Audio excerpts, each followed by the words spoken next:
I'm Mark Anielski. I'm an economist, the author of The Economics of Happiness.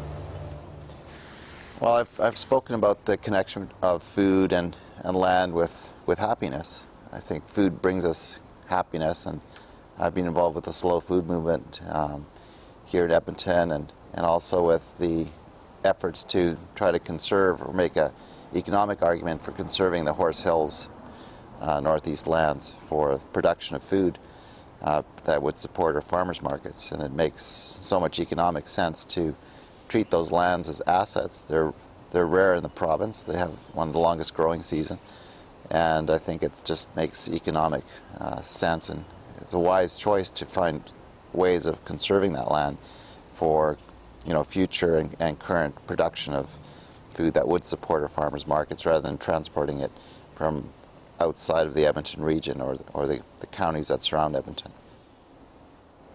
Well, I think if you compare a return on a hectare or acre of land, comparing condos to agriculture, and I would even challenge the use of the word agriculture in the urban setting.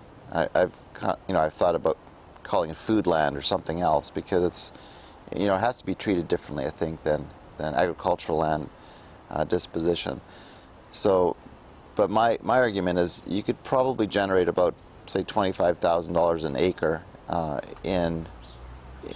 with spin farming. I've done some of that math.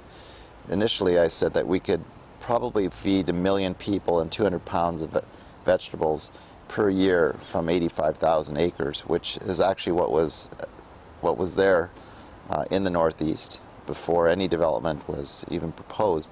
So in theory, we could be vegetable self-sufficient for a population of 1 million people at a price point that is maybe lower than residential development or commercial, but would obviously need to be rationalized and I wouldn't say subsidized, but certainly treated as a special kind of land disposition, perhaps a foodland easement.